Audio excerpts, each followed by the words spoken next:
Guten Tag, folks. Das ist Screenwatching. Maybe. That's good. Das ist ein Screenwatching. Es ist ein Freitag. What's the date today? 31. Willkommen to ein Screenwatching. You speak the... okay. I mean, I did it as well, but not well. Simon Foster, Can I talk to you about one of the great problems in my life right now? Bring it on. Let's talk. Let's have a little therapy session. We should point out to those listening that this is a late night pre-record. In the past, we've had some mixed results with late night pre-records, but let's see how it all goes. What's up? What can I help you with, Dan? So look, it is late night. So I think we're heading into the late night confessions portion of the evening. Yeah, it is. Yeah, taxi cab confessions. So Simon, moved house a couple of months ago, moved into my new palatial estate. When I did that, I had a whole bunch of boxes and just like weird stuff that I've been assembling for years. And in amongst the things that I just hadn't really gone into these boxes, but now that I've got space to just take stuff out, I'm now just going through these things that I haven't done. I had a number of like tubes, like long postage, like go to the post office and you've got like tubes. Yeah, so, poster tube. Poster tubes. And so in these tubes, I've had some posters. Movie posters. Right. Now I knew that after a trip to my parents' place a number of months ago. They moved house recently as well, and basically the message of that was, Dan Barrett, you get your stuff out of here. So I complied. So really? My parents told me that when I was 15. Yeah, well, so I've not only got my tubes of stuff, but then also I've got my other tubes of stuff, and so finding it all, I knew amid like all the stuff that my parents had was a very large tube. Like it wasn't even a tube; it was just like movie poster upon movie poster, just like rolled into a very large assortment of posters. And it was something that I bought from like a video store for like $1. And it was like literally just like about 300 posters all just like wrapped around each other in various states of quality. In coming weeks, if people look over my back shoulder, you're going to see a promotion for the VHS release of the movie Judgment Night, which is one of these Berenstain Bear films where, people, did the movie ever really exist, or was it just a very popular soundtrack? Nobody can say for sure. But anyway, I found the movie poster for it in amongst it. Yeah. This is a film with... Oh, God, this is really derailed. No, I know. Ice-T, William Sadler, Bill Paxton, I think. I'm not sure about that, but I can certainly say that Emilio Estevez is in it. Dennis Leary is in it. Yeah. Wow, so anyway, I'll be popping that over the shoulder at some point. But in amongst these like actual tubes of stuff that is like legitimate, the things that I've gone out and purchased, were a couple of like traditional size movie posters. I found one for Lost in Translation that I must have picked up somewhere along the way, and also found one for the Royal Tenenbaums. Nice, okay. Two films that I really quite like it. Very similar sort of era, and they were formative movies for me because it just came out. Student digs. Are these from your student dig days? Because like that's what a certain generation, they had those posters on their bedroom walls or on the back of their bedroom doors, surely. Absolutely. I mean, I've got the Pulp Fiction poster upstairs, okay, but these ones were yet to be framed. There you go. So anyway, I framed the Lost in Translation one. I purchased a snappable frame off the internet the other day. It turned up, put the poster in there, perfect fit. Royal Tenenbaums, I'm looking at it right now, and I've got half an inch above the poster, half an inch below. Instead of being a traditional 70 by 40 inch frame, the poster really needs to be 70 inches by 39 inches. And can I get another snappable frame, which is of the same sort of style, so they can sit side by side? No, sir, I cannot. And it is very frustrating. Oh, no. Anyway, Simon, hold your pity. God. Let's get on with the podcast. This is not like TV, only better. Television! Teacher! Mother! Secret lover. What, that's it? That's your movie? Well, I said that I had an idea for a movie.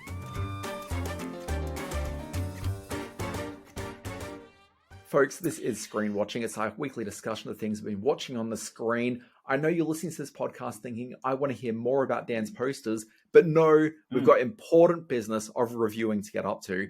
Simon, can I just trust that you're well? I am very well. I have had a hell of a week. Simon, that's enough. That's enough. Okay, let's get on with the reviews. It stinks. Sorry, Simon, that was terribly rude. And because of my rudeness, please, can you go first this week and tell us all about Dungeons and Dragons: Honor Among Thieves? Here's the thing. We're a team of thieves. And when you do this, you're bound to make enemies. Sometimes those enemies come looking for revenge.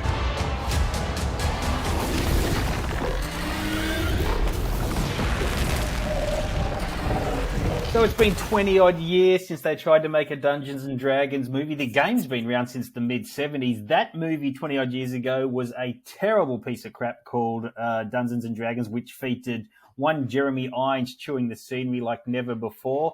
It's taken them 20 years to get over that movie, and they've created another one that stars Chris Pine as a down-on-his-luck sort of petty thief who teams up with Michelle Rodriguez as Holger, and they're forced into this elaborate plan to recover his child after a heist goes wrong, and they get double-crossed by Hugh Grant, who plays this power-hungry con artist.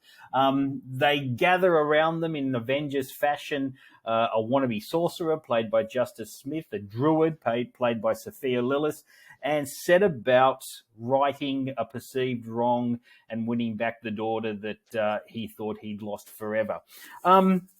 There's a real energy about this film that wants to turn it into sort of I guess a Big Trouble in Little China for this generation, with the casting of Chris Pine as sort of the all-American boy with the perfect hair and the great skin in the middle of all this mud and blood medieval time.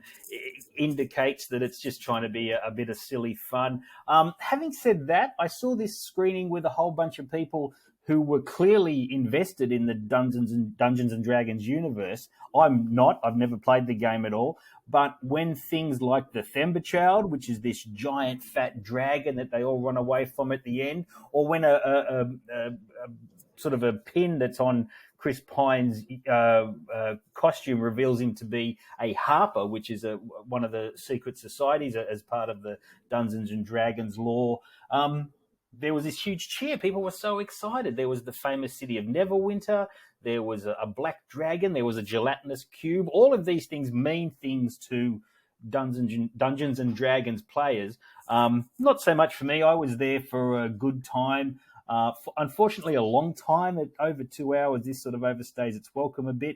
It's not quite as smart or as funny as it thinks it is, but it's certainly an enjoyable, fun, special effects heavy reworking of the Dungeons and Dragons lore. It's taken me about 10 goes to say that right, for those of you paying attention.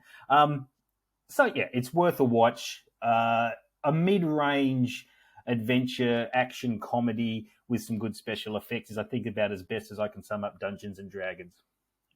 Yeah, look, I mean, that's kind of what I'm looking for from it. So I'm kind of keen to go and check this out. Like, if I don't catch it in the cinema and see it at home, I think that'll probably be fine. But even so, I think I'd like to go and support this one on the big screen. It certainly provides a certain freshness that we haven't seen in blockbusters for a little while, which I guess had made it a bit of a standout at South by Southwest, where it premiered to some wildly overpraising by the critics who were there. They clearly got caught up in the festival party atmosphere and really went after it, but in a very positive way. It's a pleasantly enjoyable watch that's going to be a big streaming premiere in about a month's time, I imagine. Yeah, no, absolutely. Simon, this is obviously the second Dungeons & Dragons movie that's been made. The first one came out, I want to say, back in 2002. I think a bit before. No, it's earlier than that, 2000. sorry. Yeah, no, that marries up. 2000. Yep.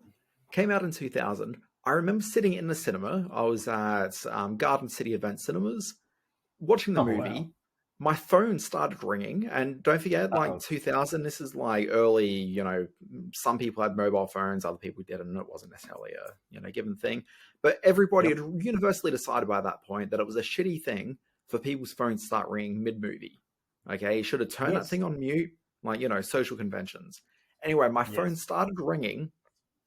I was in a cinema. Next to me was my mate Dennis. And then there was one other guy in the theater, Saturday afternoon. Okay. One other guy in the theater, my phone was ringing. He turned around, he looked at me and said, "Mate, answer it." Really? Because the movie was that bad, he did not care if I answered the phone mid-movie. That seems about right. You know, I only caught up with the movie on VHS. I didn't go and see it at the cinema, and I just remember it being this dark, dull, boring, sort of very earnest attempt at trying to create a Lord of the Rings type film out of the Dungeons and Dragons mythology, and it just didn't work at all. It was such a slog to get through and was quite an expensive failure in its day as well. Yeah, but I think it was a bit of a noble failure. Like, you know, good on them for giving it a go. Oh, sure. God bless them for spending millions of dollars and just barely getting it right. Yeah, so that's Dungeons and Dragons: Honor Amongst Thieves. I think the standout probably is Michelle Rodriguez. She gets to do some light stuff, which we don't often see her doing, which is a good thing. Other cast members, Sophia Lillis, you know, from the It movies. Justice Smith, I think, was in the Pikachu movie not that long ago. And it's great to see Hugh Grant, who has sort of done a bit of a left turn with his career in the last 10 years, just playing sort of creepy dicks in Guy Ritchie movies. He sort of brings a bit of that energy to Dungeons and Dragons, as well as the charmer who turns very bad in the end. So you'll have a good time, and then you'll have forgotten most of it by the time you get back to the car park. Yeah, look, and that's fine. I think I'm okay with that. That's kind of what I want from it. Simon Foster, let's move on. I want to talk to you about a brand new Apple TV Plus comedy drama. I mean, it's light on comedy and it's light on drama, but it's big on heart. It's called The Big Door Prize. Good morning. Hello. Nice school there, birthday boy. That shirt, that's funny and also makes me feel bad. Love you, Dad. It's not always been there. That thing will tell you your life's potential. Where'd you get it? No idea. It just appeared like magic. Simon, I don't know if you've watched The Big Door Prize yet or even really heard much about it. It's not really a show that's getting much buzz at all. But this is a series. It's 10 episodes, half-hour episodes. Chris O'Dowd stars as Dusty. He is a man who lives in a small town. And let me just give you the little blurb here. A small town is forever changed when a mysterious machine appears. It promises to reveal everyone's true potential. Soon, residents start changing jobs, rethinking relationships, and questioning long-held beliefs. So as episode 1 opens, we've got the Dusty character. He's turned 40 years old. He lives with his wife, or certainly long-term partner, and then also a teenage daughter. He's happy in life. He works as a teacher. He kind of feels that everything's really in place. But when he goes to the local convenience store, and this is a very traditional American small town kind of a vibe. So obviously he goes to Main Street, and that's where the local grocery store is. And nice. The grocer knows him, and they all have friendly conversations. It's kind of just, it's exactly what you think it is. Anyway, he turns up, and overnight, this thing that looks like an arcade video machine, like a video game machine, like a console thing, has just appeared in the store. You do see some flashbacks in a later episode, which shows the arrival of it of sorts. But ostensibly, this thing's just appeared, and Dusty's like, "Oh, what's this about?" And the shopkeeper says, it tells people what their potential is. And Dusty, on the surface, has no interest at all in this thing because he just thinks it's all a load of BS. And fair enough, because it is. But people who want to try it basically go up to the machine, they type in their social security number, put their hands down to measure their fingerprints. This is a biometric scam as far as I'm concerned. But wow, scary. Proof is in the pudding because it spits out a little business card shaped thing that has people's potential written on it. So it's a business card. It looks a little bit fancy, but not so fancy. I think Patrick Bateman would be okay with it. It's just kind of a fairly generic business card. Anyway, it has usually just 1 or 2 words on it, which kind of talks about people's potential. So, for example, Chris O'Dowd's character, Dusty, he's a teacher. So when at the end of the first episode, he finally takes a look at it, it spits out a thing and says, teacher/whistler, because he's also really good at whistling. Oh, good. We find this out. So anyway, ultimately, he's living up to his potential. But the problem is that ultimately, if you find out that you're already living up to your potential, Like, what else is there in life? Like, there's nothing really beyond that. So he's sort of stuck with a bit of an existential crisis himself, because it's like, well, I'm kind of living up to my potential. Like, why do I need to really wake up in the morning? Like, what's that next thing for me? Meanwhile, his wife has received something else, and so she's clearly a little bit, put off by the fact that what she sees on her card is really quite grand and really speaks of a much better life than what she has at the moment.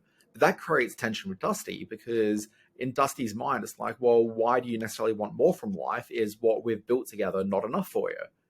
Okay, so you've got this entire town of people who are all dealing with like their own sort of states of ennui of various sorts, because they are all grappling with just this idea of, is the path that I've taken myself on worthy of what the machine is telling me that it is? There's a heartbreaking card revelation when you see there's a friend of theirs who's a priest, and I'm not going to say what's on his card, but when you watch it and like it sort of clicks in for you, it's like, oh my god, like this guy is really, wow, this is something meaningful. And that's the thing with this program, like it is very sort of small scale stories. Okay, like it's not really an anthology, like it is like we're constantly seeing it through Dusty and that family's perspective. Okay, but as the story starts getting a bit broader and wider, as we start bringing all these supporting characters in and you get a bit more involved in their lives and their sense of self and being, like it really just sort of, I think the show at its core, okay, because it's kind of, I mean, it's not really parables, but, it's certainly designed with the idea that it's trying to capture the audience and trying to get the audience to think about their own lives and really sort of engage in that sort of aspect of things. It's an incredibly easy cheat of sorts to have placed it in a fairly small town in that kind of an environment where it's so controlled, and we're seeing people who are more than likely not really living up to a potential. Like they haven't moved to a bigger city, like they've made a concerted decision at some point in their life that they're going to stay around in a small town. Like it's kind of easy pickings story-wise to have a bunch of characters that don't quite feel that they've really lived up to things. But at the same time, like it actually makes the story very containable, very relatable. And if you finish watching like even 1 or 2 episodes of this and don't really start questioning your own life, if you're living up to the potential of what you think that you're, able to achieve. And I say this very cognizant of the fact that I started a brand new job this week. Read into that whatever you will. But like, I don't know, like this show really just sort of got its claws into me. Like I haven't watched it all yet. Is this original IP? Is this a graphic novel based or book based on a novel? Okay, all right, okay. Well, this sounds like fairly intelligent storytelling wrapped up in a kind of a fantasy setting. I mean, the arrival of the machine and the fact that it dishes these cards out maybe gives it a bit of a Truman Show feel. But like Truman Show is probably a good comparison point tonally for it. But, it's certainly a very high concept idea, but very much sort of framed within a very sort of lo-fi kind of engagement. Yeah. Okay, this sounds interesting. Where do we see this? So this is on Apple TV Plus. It debuted a couple of days ago. So the first 3 episodes are available, because that's usually how Apple does that. And then it'll just roll out for the next 7 weeks. But yeah, it's a good one. Chris O'Dowd's very reliable as well. He's a very likable screen presence, and to see him sort of pull off a thing like this would be just lovely, I think. Yeah, look, absolutely. I mean, I have trouble with him saying, oh, I'm just turning 40 years old, because he looks like the 45-year-old man that he is. Like, yeah. But anyway, get past that and, it's all good. All good in the hood. Alrighty, well, I got to see another of Apple TV's drops this week, as they say in the biz. It's called Tetris. Tetris? Tetris. Tetris. Tetris. Tetris. It's the perfect game. It was the most beautiful thing I'd ever seen. I played for 5 minutes. I still see falling blocks in my dreams. Now, as a man of a certain age, of a certain vintage, I understand that Tetris was kind of a big deal in the early days of the video game industry. It's the role that it played in turning Nintendo Game Boy into a huge hit and giving that little device content that made it irresistible to a whole generation of old and new gamers, can't be underestimated. This is the story, this new film starring Taron Egerton, is the story of how a group of video game publishers fought tooth and nail for the rights to publish Tetris, both on handheld and arcade and in cartridge form. That doesn't sound particularly exciting in and of itself, but when you start to break down the elements of the origins of Tetris, it takes on this fascinating Cold War era thriller type of storyline.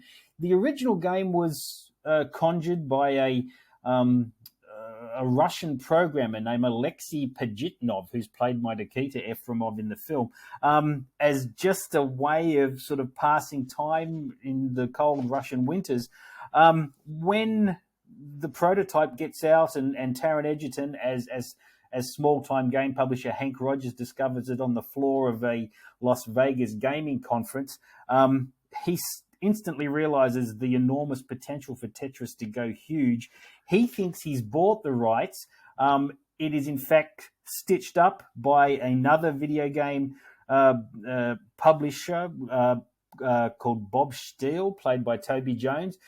And this sets in motion a whole series of toing and froing between Nintendo and Atari and Sega and Hank Rogers, all while these group of people are stuck in the corridors of Russian bureaucracy with the KGB staring over their shoulders right at a point when Russia itself, the USSR, was starting to implode and they needed something to grab onto in terms of capitalism to make their new agenda work.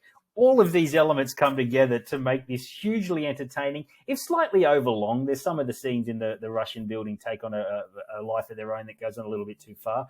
But there's no denying how exciting this international toing and froing is to watch. It's a wildly entertaining film, and a big part of that is Taron Egerton's central performance. He's terrific as this guy who thinks he's onto a huge thing, wages his house against the success of Tetris, and then watches as the rights start to slip through his finger through backstabbing and bureaucracy and people wealthier than him greasing the palms of those in charge. So it is a hugely entertaining film, and I couldn't look away as things started to really gather momentum in this story, and that it all played out in a way that made, a lot of money for a lot of people, I guess, gives a little bit of a sort of icky taste in the mouth, but also makes it a very much a story of its time and of Reagan's capitalist era. So I got to say, I really love Tetris. I didn't expect to, but I really did.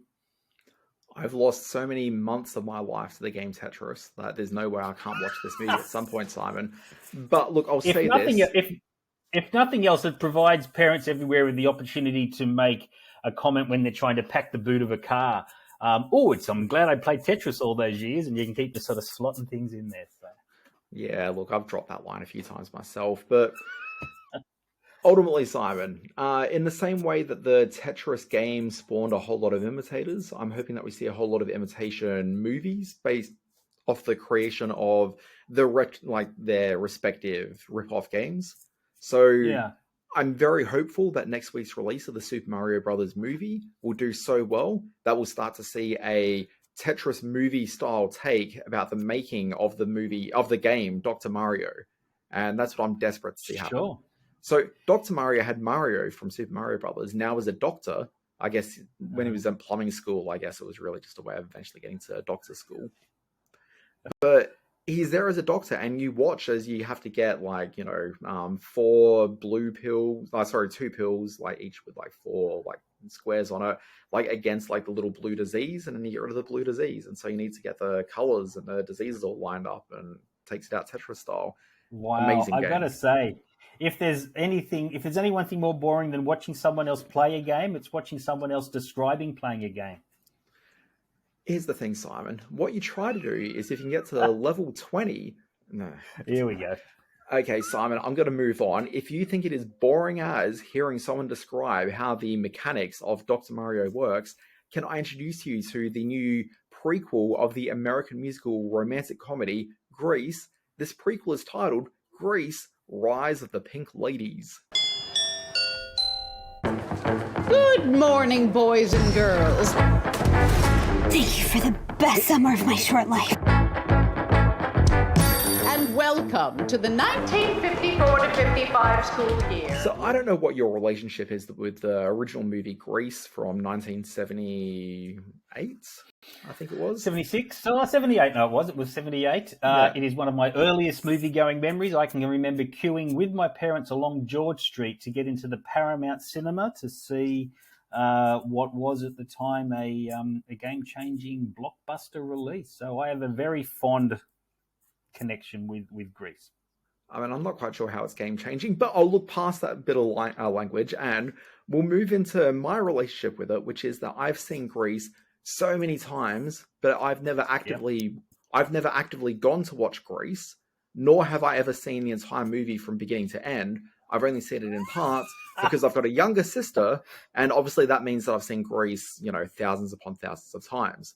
But I've always just walked into the room and seen every sequence. So I know what happens in the movie, but I can't say I've ever actually strictly watched the movie either. So anyway, I sat down with the intention of watching Grease, Rise of the Pink Ladies, which is a new Paramount Plus TV show, which the line is that it takes place in 1954. It's 4 years before the events of Grease, and it follows 4 fed-up and misfit students who band together to bring out the moral panic that'll change Rydell High forever, and these women will become the founding mothers of the first high school clique known as the Pink Ladies. So it is the origin of the Pink Lady Jackets, ultimately. I've watched this, Simon. I made my way through the first episode, and when I say made my way through, it's really just like a struggle. Like, I was just like clawing the walls anywhere I could. My wife was in a very similar state to me, because this was a challenge. I ultimately don't really understand who this program's for.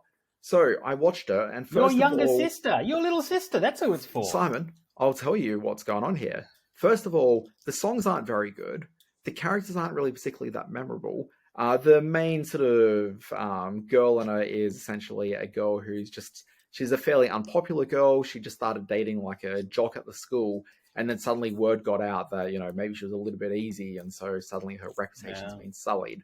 And so she's upset by that, and it's all coming in.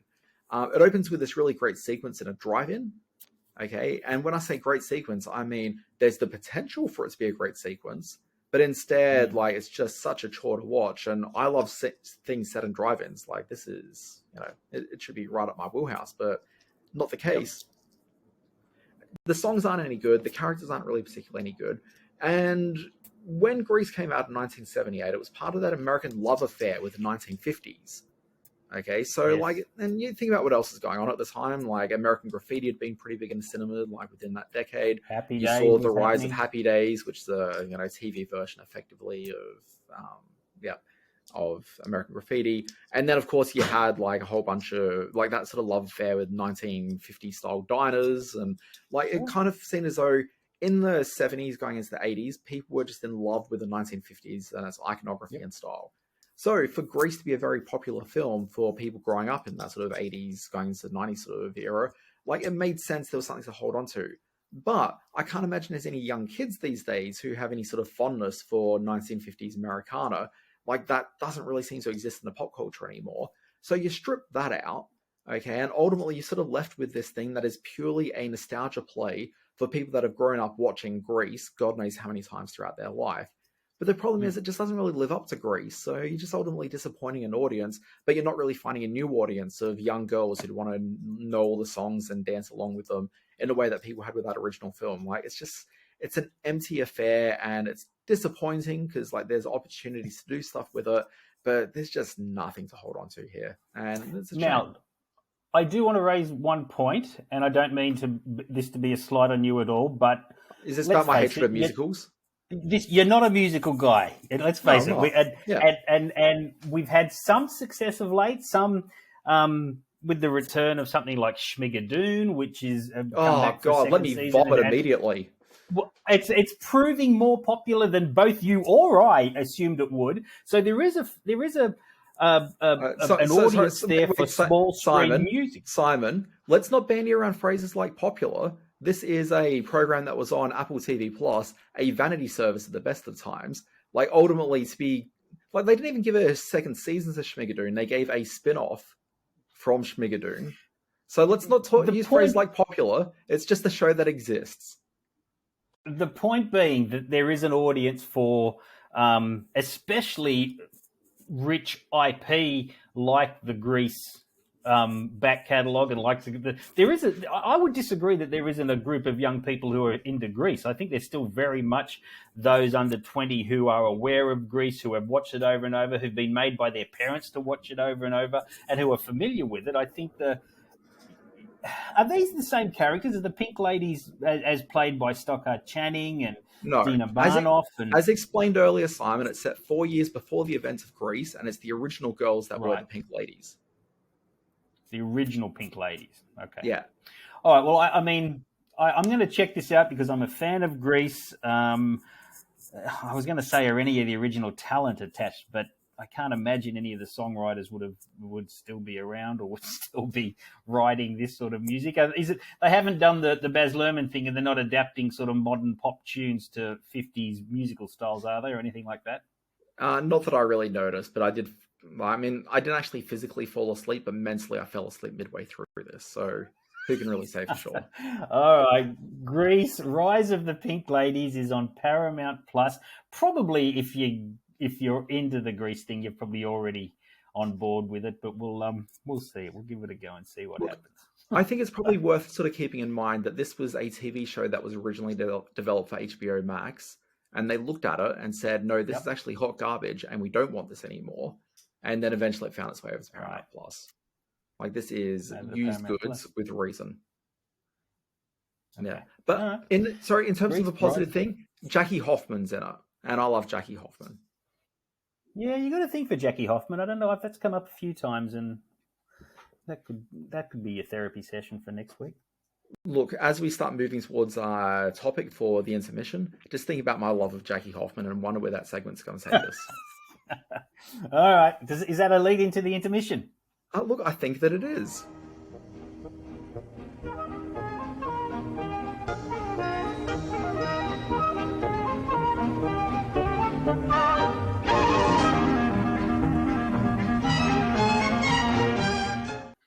Okay, Simon, let's try not to get too hot and heavy during this intermission segment.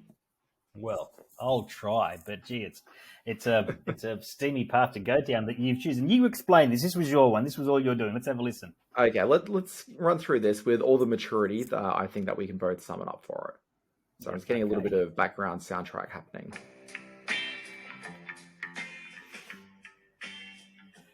Yeah. Okay. Oh, hello. Oh gosh. Whew. Is it getting warm in here, Simon? Look, so no, I'm fine. Katrina Longworth, she does this podcast called You Must Remember This. Now, in the last couple of days, it started out the current season of the program, which is like series 9 or something of You Must Remember This. It's a really good podcast series. If you're not aware of it, it sort of looks at the history of Hollywood. So the first, century of Hollywood is how she frames it. But anyway, the last season she did was a season-long examination of sex in 1980s cinema. The new season looks at 90s erotic thrillers. So, as I was scrambling around to try to come up with an intermission subject for this week, it dawned on me that the podcast I was listening to in my very ears at the time was screaming. Okay? Screaming, Simon. Oh, clearly screaming. It said, Dan and Simon need to talk about sex in movies. Okay? And what sort of made me think this is a really good topic to really discuss is that there's this conversation taking place on film Twitter right now, okay, and has been for the last couple of months, which is generally sort of led by a lot of younger film viewers who feel really uncomfortable seeing depictions of sex on screen. Now, older film viewers, seasoned people such as yourself and myself, sort of like, well, how about we sort of embrace the fact that you can have sex on screen, because it's usually an indicator that you're watching a grown-up adult film of some description, and not like an adult movie, but I mean, certainly adult movies have a whole lot of sex in them, but an adult movie, like every so often you'll see some sort of level of sex, and it can be fairly graphic or it could be sort of fairly light on. These young people have an issue with it across the board. So the question I'm throwing out there, just a very sort of blankety sort of opportunity for us to talk about some, slap and tickle movies, is just ultimately, let's talk about a couple of the sexiest sort of films we've seen over the years, and also how it changed us as moviegoers. Okay. First of all, I'll address, and I'll only address this in a few words, what's happening on film Twitter. Because young people with some kind of agenda to clean up or be moral or whatever it is are making noise on Twitter doesn't give it any credence with me. It's just people making noise. The fact that sex... Sorry, can I just sort of go in? So what makes it interesting that these young people are having such an issue with sex on screen is that it's happening at the same time that older viewers are just a little bit annoyed by the fact that you've just had this sort of rise of Marvel superhero films being so dominant. And this isn't me like trashing Marvel superhero films. They are what they are. And I don't think they're necessarily the scourge on the industry that some people sort of see them to be. But what it kind of is that we've seen this sort of homogenization of the Hollywood blockbuster, and it's typified by these Marvel movies. And we're seeing these films that are produced to be completely sexless so that they can play overseas to territories like China and be able to be played in cinemas that the government will give it the okay. And so you're finding a lot of people are just really frustrated that the movies that they grew up loving don't really have a place on the big screen anymore, because instead you've got these big sexless blockbusters. And so as young people who've grown up on a sexless blockbuster suddenly find it so awkward to see sex on screen. And there's all sorts of reasons beyond just that they've been watching Marvel films their entire life. They don't really like seeing sex on screen. For these younger viewers, their relationship with the intimacy of the camera and what the camera has brought into their lives and what it's projecting out again is a very different relationship than you and I have with the idea of a camera. Okay, so like there's reasons why they find it such a intimately just awkward thing to watch on screen. Okay, yeah, but it just seems to be happening at the same time that people are... Well, it's just happening at the same time that people are frustrated by what is permissible in screen and isn't. And so this conversation is kind of the scapegoat for a lot of that. Yeah, the neoconservatism that sort of plays into my mind just riles me no end. And I'm not going to let it put me in a bad mood. If they're upset because they can't watch a sexy film on their phone on a train ride, then tell them to get stuffed. I could care less what they think about it. I don't think that's the problem. I think they're just equally embarrassed watching it by themselves at home. Yeah, well, that's a sad and terrible indictment of a younger generation.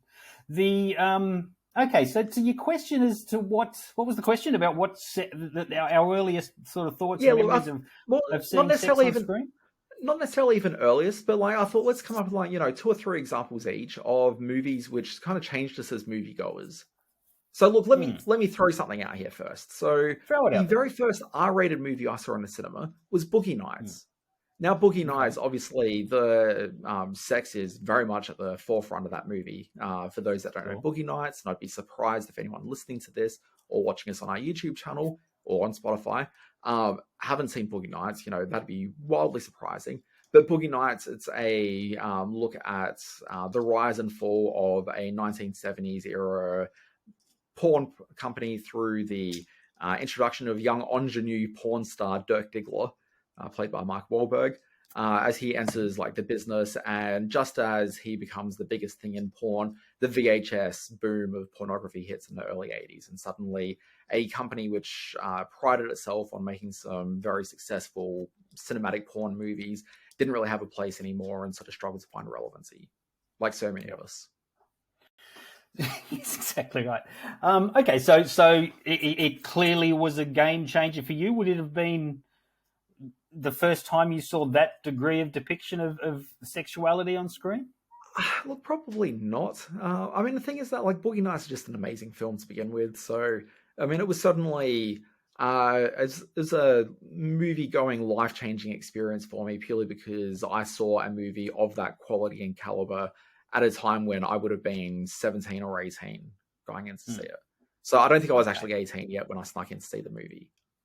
So, but also when I saw it, it was very rare for there to be a R18 movie being released. Like it happens so infrequently, and certainly less so since then. We're now in this space where there is there's kind of a decade gap between you and I, give and take. So movies that were a game changer for me and a game changer for the industry at the time was Basic Instinct, an R-rated erotic thriller that combined pretty bold sexuality with very bloody violence, and that challenged the way Hollywood looked at what blockbusters could be, what blockbusters were, the audience demographic, the impact cinema could have on those coming out to see an R-rated film about sex and violence. And it kickstarted that whole 90s erotic thriller, the Joe Esterhaus era with films like Jade and Showgirls and Color of Night with Mr. Bruce Willis, and a whole bunch of films which depicted sex as very cinematic, very theatrical, at times highly erotic, at times coupled with intense violence. The other film that rocked everyone's world that came before Basic Instinct was Fatal Attraction, which put fear back in cinema and sex. And all while these big Hollywood studio movies were happening, there was just this huge wave of very graphic MA and R-rated in Australian censorship language films that were just sweeping through video stores. Most of them with the words "fatal" in the title, or Shattered Innocence, or films that took on those sort of profiles, and they were hugely successful. So sex became a very open thing back then, and sex in cinema, I should say, became a very open thing, and something that was watched and discussed and experienced as a group thing with other people watching at home or in cinemas. So that has disappeared from the movie-going experience, I think, is a terrible shame. For me, it probably goes back even further when I started discovering some of the European cinemas, some of things like Betty Blue, which I saw at the movies, the French film. And what about Emmanuel Simon? One of the many Emmanuel movies. Well, see, sex in 70s cinema, which is what you're referring to, did take on, the pornography when films like Deep Throat and Behind the Green Door became huge box office successes. Pornography, as we come to understand it now, was actually sort of a legitimate movie-going experience for a while there for certain films. Well, it was kind of like a countercultural sort of a movie movement. Like it certainly was, yeah. But then things like Deep Throat or Debbie Does Dallas sort of crossed over into the mainstream success, and it became dinner party conversation to say, "Oh my goodness, I saw Debbie Does Dallas. Oh my goodness, the depiction of sexuality in something like Deep Throat." Blah blah blah. It became something that the intellectual talked about. And that's disappeared is a terrible shame.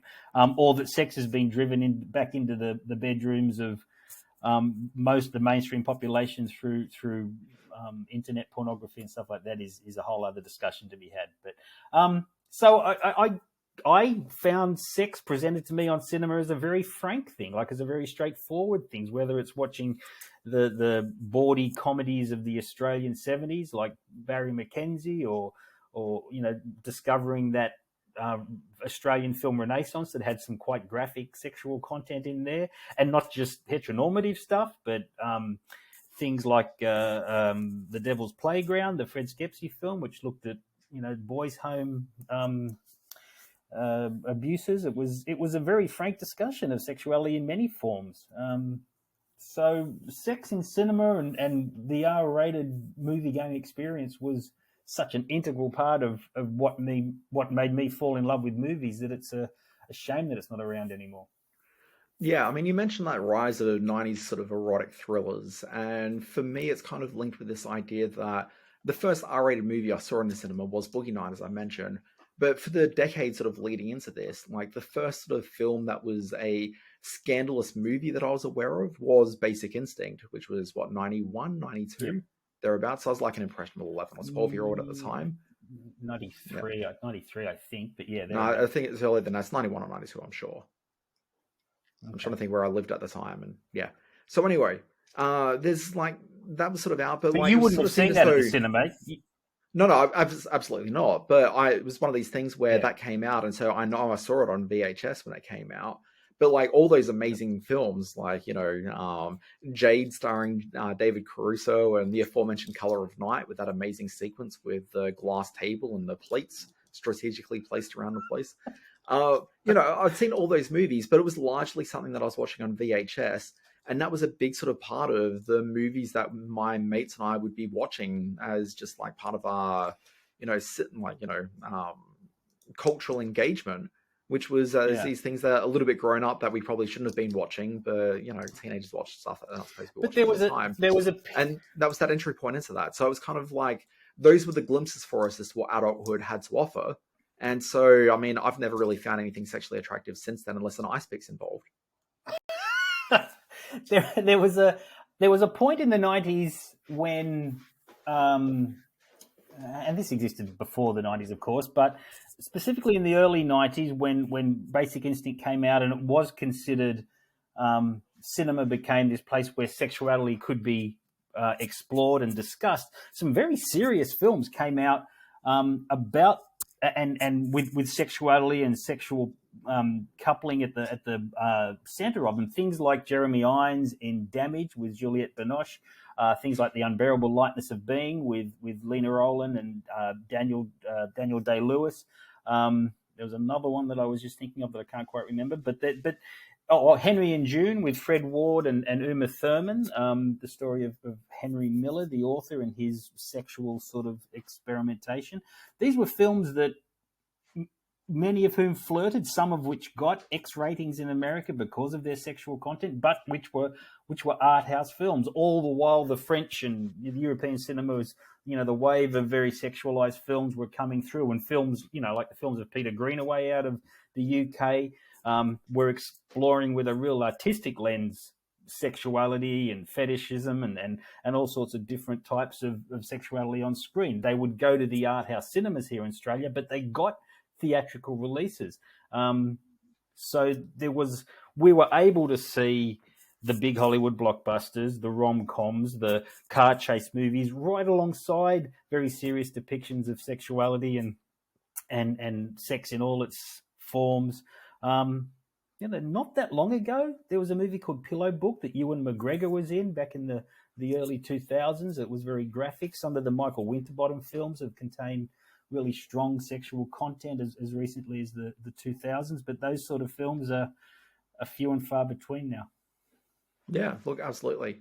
But yeah, I mean, I do think it's a shame that we're not seeing, because anytime there's a sex scene really does sort of indicate you are watching more likely than not a adult orientated movie. And so the absence of skin on screen is really just a sign that, the Puritans have kind of won. Why has this changed so drastically of late? Why is there this sort of young, new conservatism? It was only 20 years ago that the same age kids were watching American Pie. Why is it now that we can't discuss or laugh or look to cinema to provide an outlet like it still does with horror films, more than ever than it does with horror films, but sex, and you've mentioned already that it's because it doesn't travel as well, but these aren't big budgeted films, and we're not counting on the Chinese box office to keep adult sex stories alive on screen. It's a shame that young people are having depictions. And I'm interested, and while I'm on a bit of a rant, I'm interested to know if they have a problem with depictions on screen generally, like they won't go back and watch Basic Instinct, or they won't go back and watch some great films of the 80s or the 70s because they contain sex, or it's in the new content that they have problems. Look, I don't think there's really sort of one very easy answer for this one, but ultimately it comes down to a couple of sort of key things. So if we want to talk about, say, American Pie, which, again, that's a movie that came out in 99, so I was a 19-year-old kid at the time, so like I was, primed for that. Like I was the target audience for that movie, and I was a target audience in the same way that I was watching those 90s erotic thrillers on VHS. Through those couple of years, I'd also discovered like this film called, don't know if you ever heard of it, Simon. It's called Porky's. I know of it, yes. Yeah. I'd seen that. I'd seen, all the sort of sex comedies of like the 80s going to the early 90s. Like, that was all part of my film diet of things that I was catching up on. So I had all those sorts of things. But if you just think about what movies are doing nowadays, well, like what major screen releases are doing nowadays, they do want things to be able to travel just that little bit further. So I mean, if you think about just like a generic Hollywood, comedy and screen, so the first thing that comes to mind for me was Game Night, if you remember that film from like 7 or 8 years ago, which I believe was written by the directors of the new Dungeons and Dragons movie, for a little bit of a connection there. But like that's a fairly generic action comedy sort of a thing. But like it's absolutely produced with the idea that they can also sell it to overseas territories. It's not just really made for primarily American consumption, with the idea that possibly they'd be able to on-sell it overseas. Whereas American Pie was made very much with an American audience in mind. And then if they could sell it overseas, like that was just kind of gravy on top. But it wasn't really the main sort of drive in terms of the profit centers they were looking to make from that movie. So the globalization of Hollywood, has filtered down to the storytelling level, where it's now we've got to please as many people as possible. So let's take as few chances as possible of upsetting them. Look, 100%. But also you think about the way that like younger people are the ones that are really driving this idea for the most part. They don't really want to see sex on screen. But the reason for that is that their relationship with what they're watching on screen is really very much different. They've been raised with sexless Hollywood, but that's not the only thing. They've also been raised at a point where, if you think about what's happening with younger people these days anyway, rates of sexual intercourse is lower than it was for previous generations. Okay, like the sort of number of like relationships, various levels of intimacy are dropping away. And part of it is because you've got a changing relationship structure happening where people are dating primarily through online sources that then sort of bleed into the real world. So they're all meeting on Tinder, or they're not meeting on Tinder, because there's a high sort of selection aspect there as well, where, less attractive people aren't really coupling up in a way that they once did, because Tinder's a place where, people are always trying to, date to their attractiveness level or above. You don't really look below. So and the power and balance of gender with something like Tinder as well. Women hold all the power when it comes to Tinder.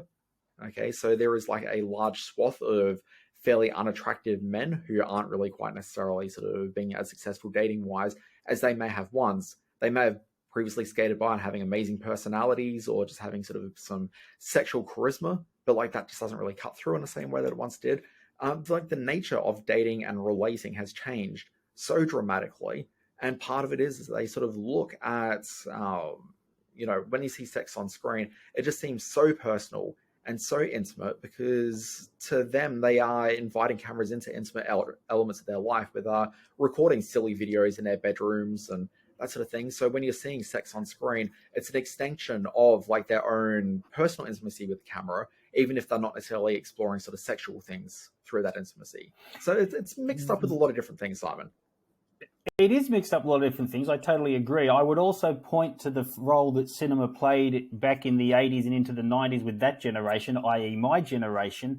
Sex became a very dangerous thing back then. So it wasn't, not only was it because of the AIDS crisis and because of our not being educated in the spread of that terrible plague, we relied on depictions of sex on screen to as an outlet, I guess you could say, for a generation of people for whom sex was almost taken away. That period of exploration that young people would go through in their sexual lives was almost replaced by sex on screen.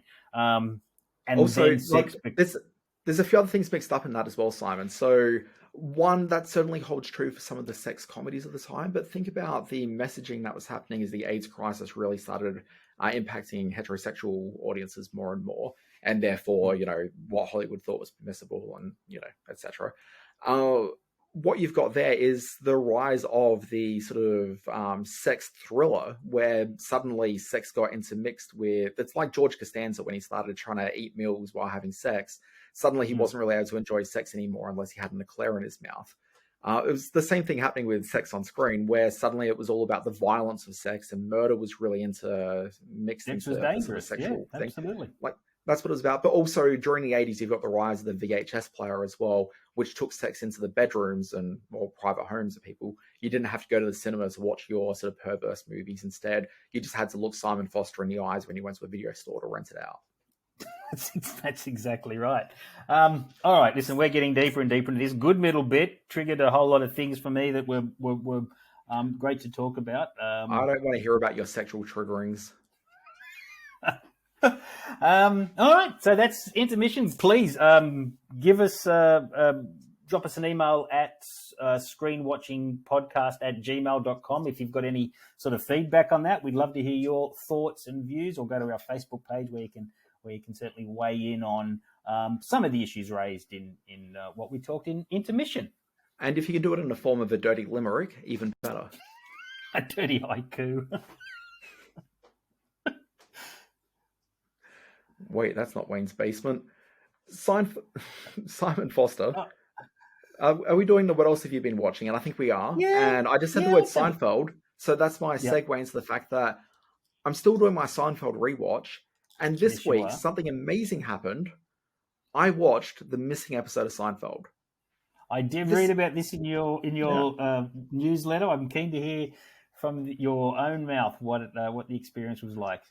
So I don't know exactly why it was, but despite the fact that I was a mad keen Seinfeld viewer while the show was still producing original episodes, the season 9 opener, I didn't see that episode.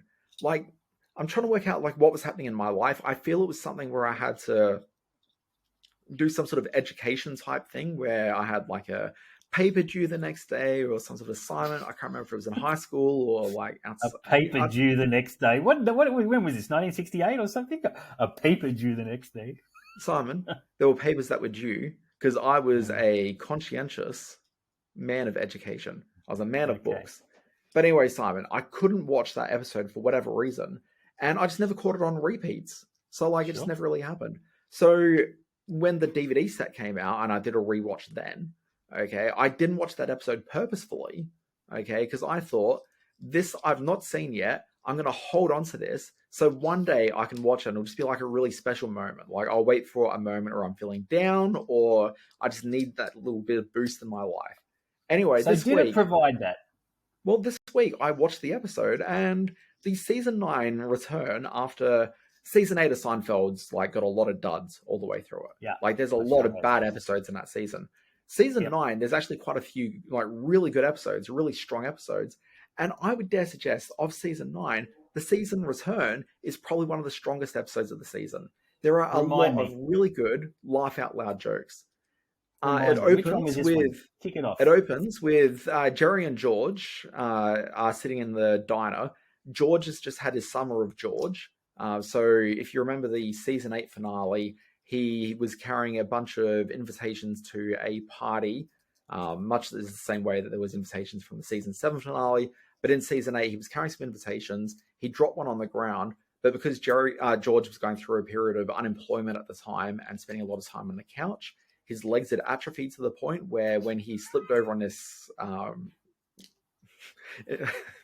on the invitation on the ground, he badly hurt his legs and it took a lot more work for him to get up. But as season 9 opens, we see that it's a few months later.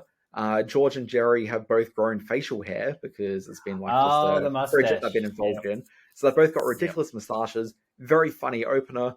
As the episode goes on, George returns back to work. His new workplace thinks that he's got some sort of developmental problem because he gets around on a cane, because he's having trouble walking still. So it's very much about the fact that he's trying to hide the fact that he's fully abled from his new employers. And that's the main thrust of the episode.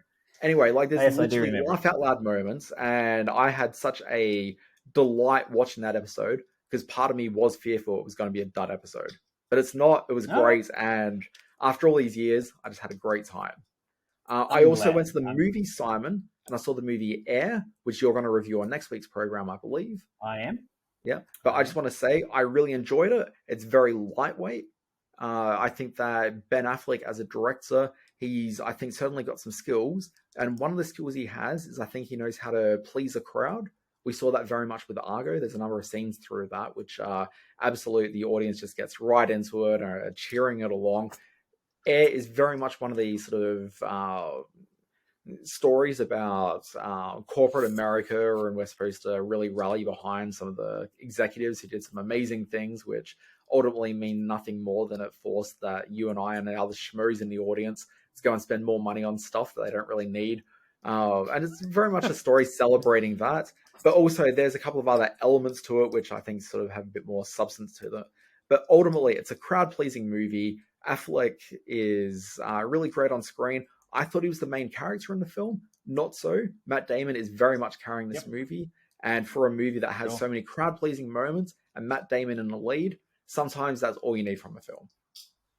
All right. Yeah, I'll be giving it a full run through next week as well. I bailed on the Wednesday night screening, so I'll be catching it early next week. I'll also be reviewing The Pope's Exorcist, starring Oscar winner Russell Crowe in another one of his fine roles, I'm sure. Now, what else did I watch this week? Okay, very quickly, I'll run through this. I did catch the first episodes of the new seasons of Succession and Yellowjackets. I know you're a little bit down on Succession when you put some very fine points across in an exchange we had through the week.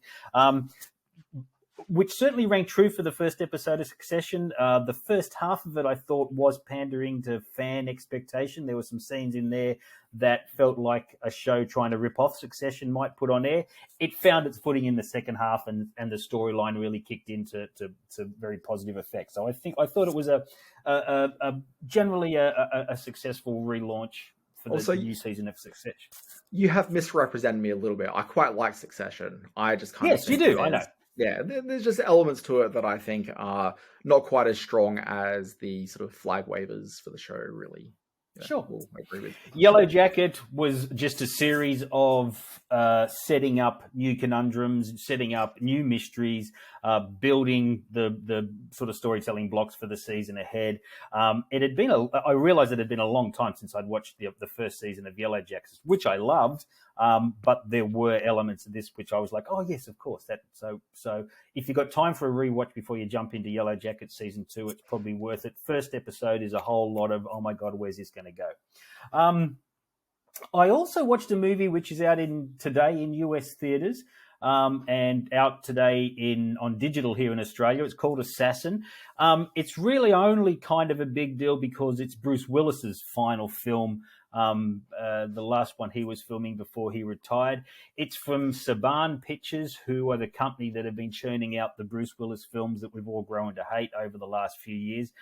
This one has slightly more ambition. It's sort of a sci-fi story about being able to transfer your consciousness into another person's body, and it's how assassins can be bred to do this and have other people blamed for the killings that are the results of these transferences. It's silly and kind of dull, and you can see Bruce Willis is often shot in close-up, not with other actors. His time having to work to marks on the stage floor or in dialogue with other actors is kept to a minimum. He's given top billing and front of poster honors, but he's not in it that much. To watch the once great man sort of fade away into these types of movies, and to know that he's now not going to make any more just makes me think what a great sort of A-list star he was in his heyday, and what a handful of classic films he's got to his name. So if you want to say farewell to Bruce Willis, have a look at Assassin, which is on digital here in Australia. And I guess while we're farewelling people, it was just this morning that Uncle Doug passed away. Doug Mulray, who was a huge influence on my I guess it wasn't screen watching. He was on radio on the Triple M band, but he was a huge sort of part of us growing up. And I guess his main claim to fame on television was being kicked off by the boss of the network when his Australia's Naughtiest Videos got a bit out of hand in the eyes of one Kerry Packer anyway. So farewell, Uncle Doug. Sometimes kangaroos have just got a root. Simon, I think the thing to keep in mind with Doug Mulray is that as far as technology video streaming pioneers go in terms of Australian media, he's right up there. So from 1999 for about 5 years afterwards, he was the host of a radio program called The Basement. The Basement was not just a radio program, but also streamed audio online as well as video. If you were a Big Pond customer in the early days of cable internet, you were able to get quota-free streaming, so it didn't count towards the 500 megabits or whatever it was that we were allowed to download when the service first started. I know I used to hit that cap quite regularly. Very quickly became 1 and 2 gig, and then kept on going. Imagine being restricted to 1 gigabyte for an entire month. Extraordinary. Man, these were tough times. But he had a program where you could watch it for a few hours and he's spinning tunes and talking between segments like a radio program does. But you could watch him stream video online, and that was really quite revolutionary for the time. Yeah, amazing guy. Let's go to this day in history. April 1, 1976, Helter Skelter, detailing the horrific Manson murders, premieres on CBS. Can you remember who played Charles Manson in that landmark television series? Well, look, remember's probably an interesting phrase in that I've never seen it. But I feel that the answer was, and I'm not sure if I got his surname right, but Steve Railsback? Yes, he was an actor who Australian audiences will know because he came out here and made that bloody turkey shoot movie. He was in that, wasn't he? So yeah, he was at the start I know him. Well, I know him as Dwayne Barry, the gentleman that kidnaps Dana Scully in the second season of The X-Files, taking Gillian Anderson away from the series to have her kid. That's exactly right. He was also in a great movie called The Stuntman with Peter O'Toole. So he's certainly made some. He's totally crazy as well. He was in Life Force, which was that nutty movie that I love. But yes, he was a very convincing and a very terrifying Charles Manson in Helter Skelter. April 2, 1932, Tarzan the Ape Man is released in US theaters. The first of how many Tarzan films to star Johnny Weismuller? Look, I know senior of our audience. Look, I know there's a whole bunch. So I'm going to say 25. No, it's 12. He only started 12 movies as Tarzan. Full feature-length film. There may have been shorts or serials, but he starred in 12 feature-length movies as Tarzan the Ape Man. April 5, 1965, which of Australia's big three television networks launched in Sydney on this day? April 5, 1965. Look, I mean, it's a 33.3% chance, really. I'm going to say that it's Channel 10. It was the TEN 10 Sydney network was launched on April 5, 1965. And on April 5, 1991, Glenn Ridge replaces Tony Barber on Sale of the Century. Joe Bailey replaces who? Who was the offsider? This is somewhere in my brain. Barber. I mean, it's not Adriana Exenides because she was on Wheel of Fortune. Yeah, I'm not sure. I certainly know this. It's... Oh, look at him, he's stressing. Look at him stressing. Oh, my brain! Why is it pulsating? It's not like a Delvine Delaney or something. No, that's right back to the start. No, she wasn't there. It was the wonderful, it was the lovely Elise Platt. Elise Platt!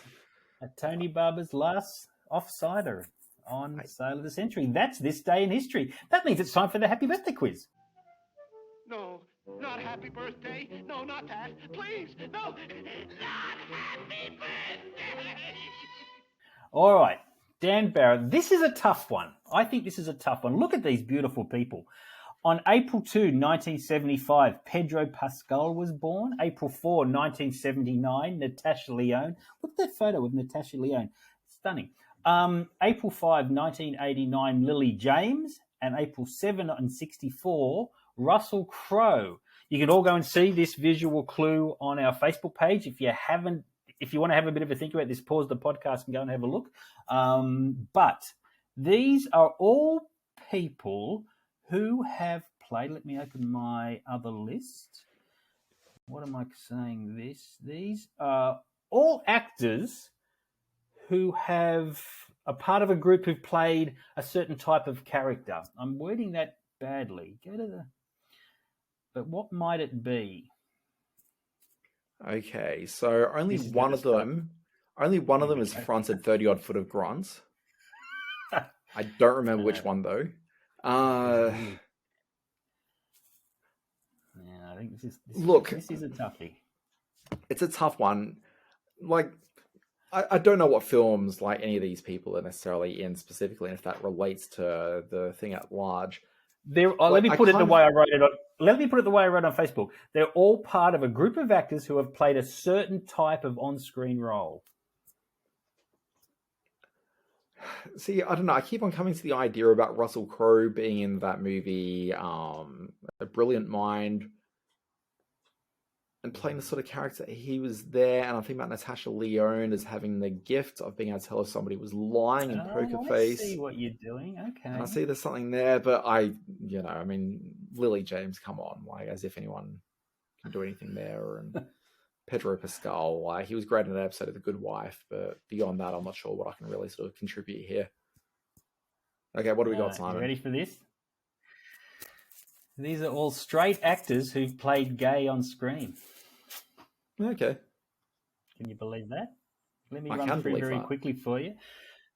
Pedro Pascal played Greg in the MTV show Undressed back in 1999, and he's about to play opposite Ethan Hawke as a gay cowboy in the new Pedro Almodovar film Strange Way of Life.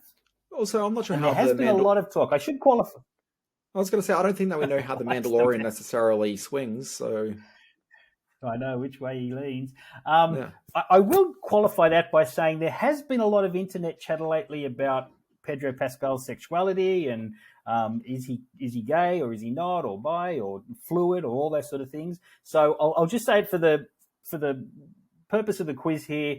We'll say he's a straight man playing gay in these roles, but who knows? Natasha Lyonne, who's an absolute gay community icon, is straight.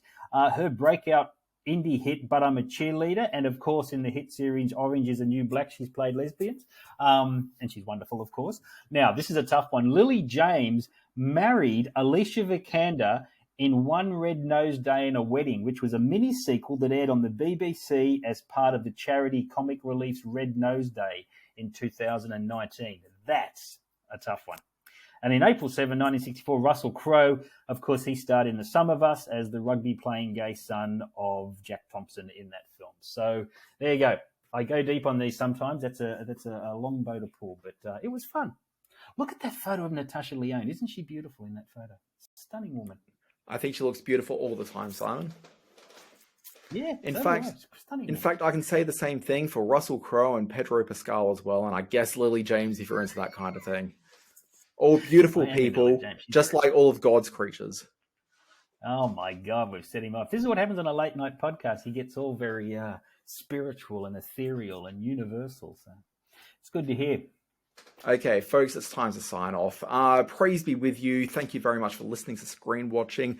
I'm on Dan Barrett. I'm me. I am Dan Barrett. That's very fluid deal. Wow. I'm on Dan Barrett. I'm in Dan Barrett. Oh gosh, like there's just a fluid exchange everywhere. You can find him, me, and both of us on. We're really like a pan couple, me and me. You can find us on the Dan Barrett at the Dan Barrett on the Twitters. You can start your day with my free newsletter. It's called Always Be Watching at alwaysbewatching.com. That covers the big stories of TV, streaming, and film. And of course, there is the Dan Barrett on Dan Barrett OnlyFans. You can find that as well, and put your money where it needs to be. Simon, read my words over at screen-space.net. Read those words again at Simon R. Foster 1. You can visit the Screen Watching Facebook page at Screen Watching Podcast, on the Twitter at Screen_Watching. On the Screen Watching YouTube channel this week, I have interviewed the beautiful and talented Juliet Doherty, who's the star of the new Australian dance drama The Red Shoes Next Step, which has its world premiere at the Inner West Film Festival tomorrow night as we record this, April 2, and then goes into release next week, April 6. So check that out. She's wonderful and a terrific dancer. Send us an email at screenwatchingpodcast@gmail.com if you have any complaints, and I'm sure you will. So.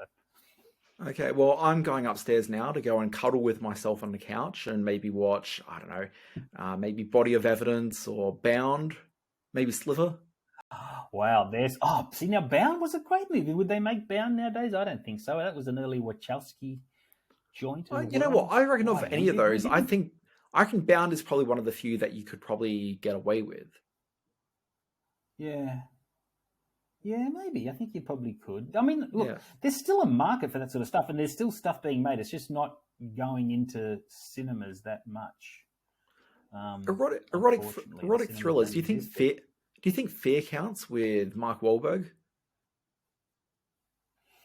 Well, that really played to a sort of teenage perception of lust and aggressive sort of sexuality. So, I mean, yeah, you'd certainly put it in that thing. But that was one of the more uncomfortable films of the time. That was sort of very challenging in the way it depicted sexuality. If you ask I'd like to see how something. I mean, I was going to say, Simon, if you can Cruel ask any Intentions was a teenager of film that Simon, ask any teenager of the 90s what happened between Mark Wahlberg and Reese Witherspoon on that roller coaster, they can tell you. And I was about to say it out loud, but I don't have to censor this podcast. or Jason Biggs and that apple pie. It's the same sort of thing. That was love. Never eaten an apple. Yeah, it was love. Remember Shannon Elizabeth in that? She was lovely in that. Whatever happened to her? Folks, this has been Screen Watching. We'll be back We next digress. week.